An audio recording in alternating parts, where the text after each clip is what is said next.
So let's say you've been wanting to create your own game for a while now. You know how to code, you've watched tutorials on how to use your game engine of choice, and now you've actually found the motivation to start your own project. Then you find yourself with this big, scary truth.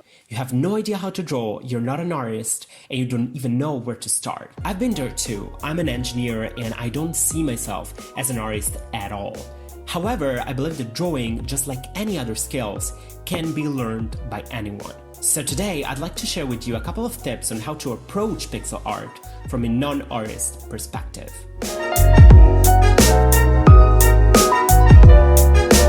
My first tip is that pixel art is more about sculpting than it is about drawing. Whenever you try to draw anything on paper, you would probably start by defining the final shape of the object you'll try to represent.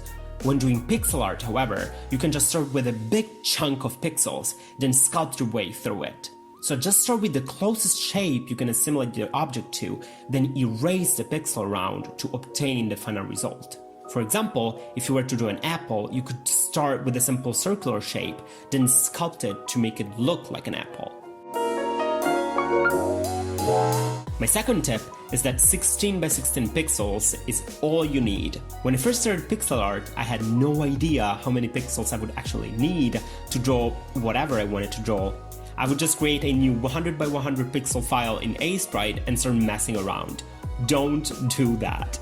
Pixel art is about making a lot with very little, and I believe it's important to get used to it from the beginning. Just think in terms of single 16 by 16 blocks. One block, 256 pixels, only one specific object. You can draw items, tiles for a platformer game, even your character within one single 16 by 16 block.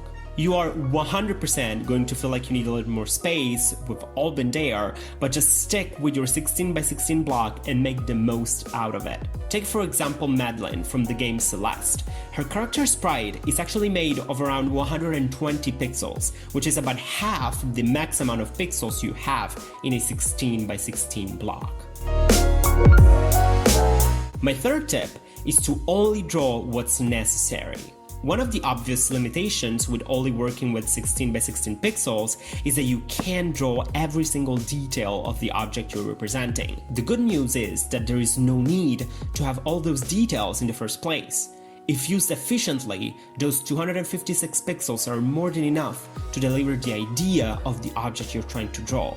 Your brain will then automatically add the details without you having to actually draw them. Just focus on what's absolutely necessary to understand what the object you're drawing is. Let's take a look at Madeline again. If you look closely to her character design, you'll realize that she has no eyes, no fingers, no shoes. The focus has been put mainly on her hair because it plays a major role in the gameplay. The rest is just not necessary.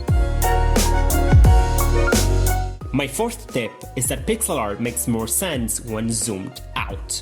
When I first started doing pixel art, I always felt that my bunch of pixels made no sense and that it looked very ugly and blocky. I particularly disliked the harsh 90-degree angles. When I tried to make sense out of it, I thought that I had to add more pixels, maybe I had to add more details, more colors. I tried to smoothen those angles. The truth is, when you work at the pixel level, you're looking at a highly zoomed version of the final result. When zooming out, your brain is going to smoothen the angles and blend the colors together. That's why it's important to look at the zoomed out version of what you're drawing while you're drawing. You can do that easily in Aseprite or just by zooming out while drawing. My fifth tip is to learn the basics of color theory.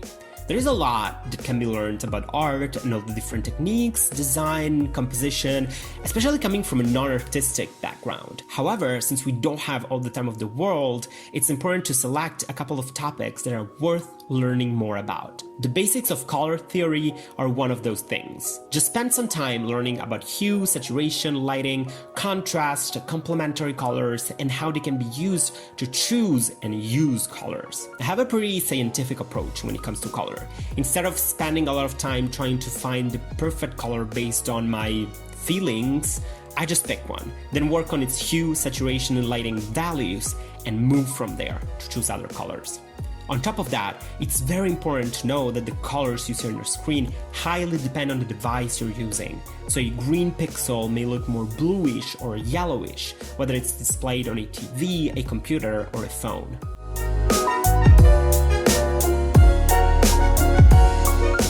My sixth tip is to apply the 3-color rule. Whenever I'm drawing something, I always try to limit myself in terms of the colors I use. That's when I apply the 3-color rule. I start with a basic color, let's say red for an apple, then starting from this red color, I generate 2 more colors, a lighter one and a darker one.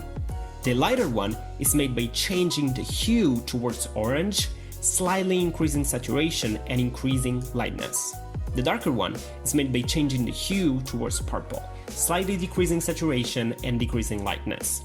These 3 colors are all I need to draw an apple and add reflections and shadows to it. By using this simple rule, you can easily create a whole palette by just selecting a few starting colors and generate the other ones.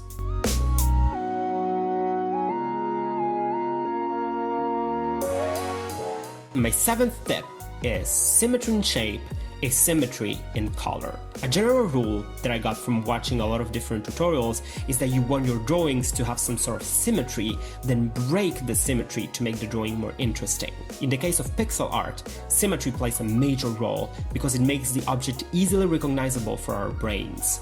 Keep in mind, you're trying to put pixels together to deliver an idea more than actually drawing a highly detailed object. Once you fix the symmetry of the object, you can then make it more interesting by using colors in an asymmetric way. This way, you'll be able to add a lot of depth and character to an object, all while keeping it easy to recognize. My final tip is to fix your drawing time before you start drawing. Here's the truth. The more you practice, the better you get at it, which, described in terms of time, can be translated as the more time you spend drawing something, the better the result you'll get. The only problem here is that our time and energy resources are limited, so you can't just keep on drawing an apple forever. The solution here is actually pretty easy. Just fix your drawing time and goal before you even start putting the first pixel on your canvas. By limiting yourself in terms of time, you'll train yourself not only to draw, but to draw fast. For example, I have a full-time job, which means that I can't spend 10+ hours a day only practicing pixel art. I usually draw during the weekends in limited sessions of usually 2 hours.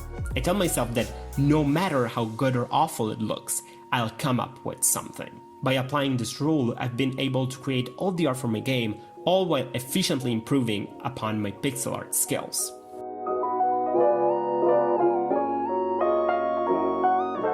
So I hope you guys found this video useful. If you did, please like the video so that YouTube knows that it's a good video, and then other people get this randomly recommended to them, hopefully. And let me know in a comment down below what your project is. Are you struggling with pixel art too? Did you get anything useful from this video? And if you'd like to support a little bit what I do, please consider subscribing. And if you feel like sharing a little bit more your experience, you can join the Discord server. I'm gonna leave the link down below. And I hope that you guys have a wonderful, wonderful day, and I'll see you in my next video.